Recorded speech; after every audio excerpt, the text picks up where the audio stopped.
Hello, this is Tim from Stillwater's Ranch in Western North Carolina. Today I'm moving the cows. I want to talk a little bit about planning the movement of your animals. As you can see, the river is supposed to be all up in there, but we've got it. It's out today. It was out a week ago. It might get out another couple of times this year. But part of what we're looking at is that I had to organize my paddock movements so that today, whenever it was forecasted to rain, I would be moving the cows up out of the bottom area. So they're going to be moving up onto the hillside right here, right below me, and the sheep will be there with them as well. And that will make sure that as this ground turns just to mush, and as the river rises, it's supposed to be more thunderstorms tonight, and so I'm expecting the river to get out another couple of feet. And as that happens, we'll have the cows on a hillside where they'll have a tendency to do less damage. They do have a little bit of flat part down here, but normally that part doesn't flood. It's about 3 feet above the rest of it, 4 feet, and normally that doesn't flood. So I think we're going to be okay even on that part. But if that does flood, that's not the end of the world, because they've got this other section to be on. You can see there's not much to eat on this hillside, but there's comparatively there's way more than there was 2 years ago when we were here for the first time. So right now it's a bunch of brambles, and I'm gonna have to get out here with something or another and cut all these blackberries out of here, and roses.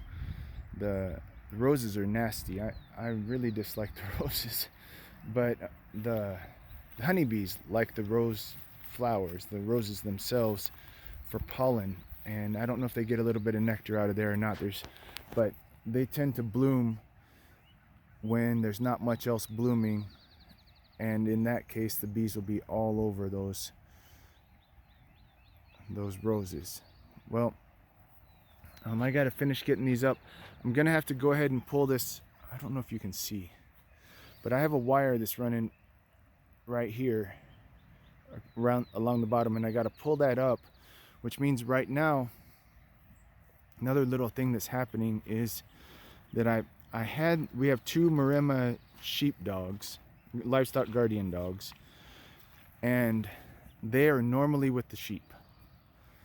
Right now they're not with the sheep because I put the sheep with the cows, and the cows hate the dogs.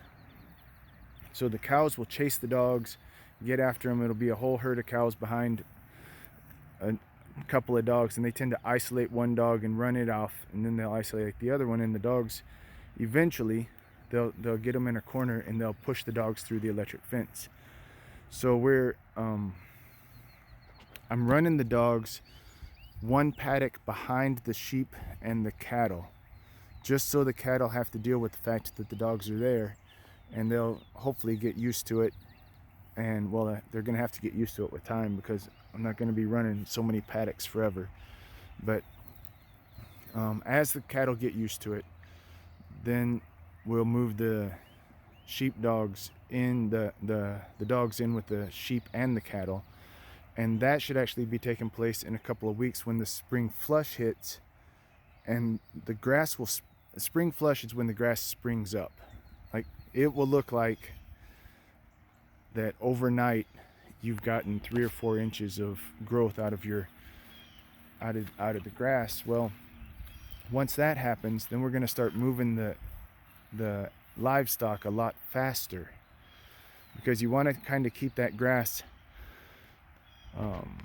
keep the tips eaten off of it, which keeps it from hitting boot stage. Boot is whenever it's just beginning to put up a seed head, because once the seed head goes up, the nutritional value of the grass goes down. The grass has one job in life, and that's to reproduce. And once that seed head comes up, then the grass, it just relaxes and doesn't push on with so much intensity or something, but the nutritional value goes down. So we'll be making bigger paddocks and getting the cattle and the sheep to just go along and eat the tips off of the grass, so that it keeps it, allows it to get tall, but doesn't allow the boot to form, the seed head to form. And that will give us a bigger paddock. A bigger paddock will give more space for the dogs to be in with the cows, and to kind of not be trapped in a small area with them. It'll be more user friendly for the dogs.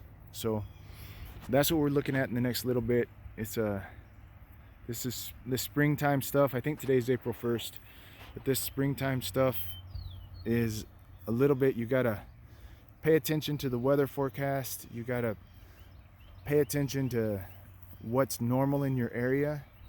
Over the last couple of years, they say this will be our third summer coming up, but this is our second spring, and they say that the amount of times that the river gets out is, for this time period, is more than what it normally is or what it used to be.